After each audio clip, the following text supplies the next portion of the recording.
চীনের রেলওয়ে ব্যবস্থায় যোগ হয়েছে নতুন এক মাত্রা, সাশ্রয়ী খরচে বহুদিনব্যাপী রেল ভ্রমণের সুযোগ।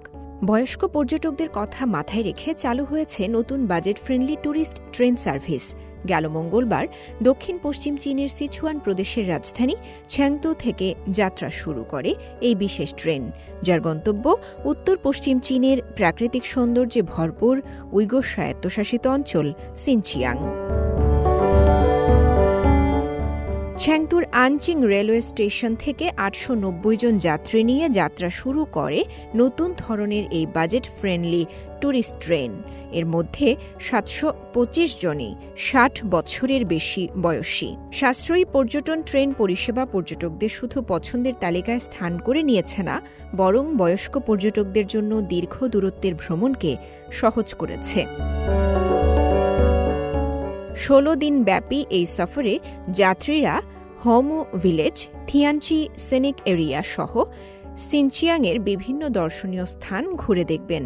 ট্রেনটি ইয়েনিং সিটি ও খুচো কাউন্টি সহ বেশ কিছু স্থান অতিক্রম করবে।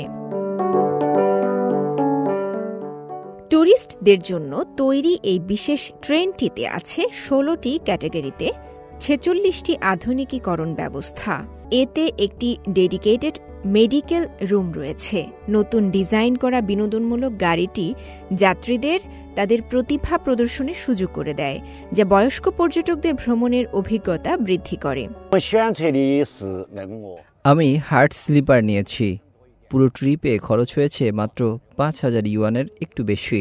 খুবই কস্ট ইফেক্টিভ, সব সুবিধা আছে, তাই ভ্রমণটা বেশ আরামদায়ক। সাধারণ ট্রেনের তুলনায় এই ট্রেনে একই রকম হার্ড ও সফট স্লিপার থাকলেও যাত্রী সংখ্যা বেশি হওয়ায় খরচ কম, প্রিমিয়াম ক্লাস ট্রেনের তুলনায় প্রায় অর্ধেক। ফলে ব্যাপক জনপ্রিয়তা পেয়েছে এই পরিষেবা।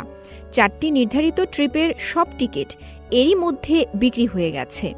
চীনের রেল কর্তৃপক্ষ আরও ঘোষণা করেছে, শুধু সিনচিয়াং নয়, ভবিষ্যতে উত্তর পশ্চিম এবং উত্তর পূর্ব চীনের বিভিন্ন প্রদেশ জুড়ে নতুন রুটে আরও ট্যুরিস্ট ট্রেন চালু হবে। আর এতে কাজ করবে China railway Chengdu group company limited.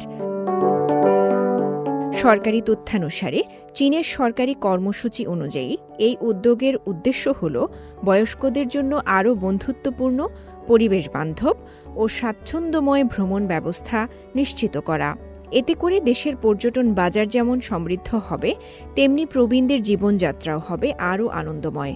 শুধু ট্রেন ভ্রমণ নয়, এই যাত্রা যেন জীবনের নতুন অধ্যায়ের শুরু, যেখানে বয়স কোনো বাধা নয়, বরং উৎসবের উপলক্ষ।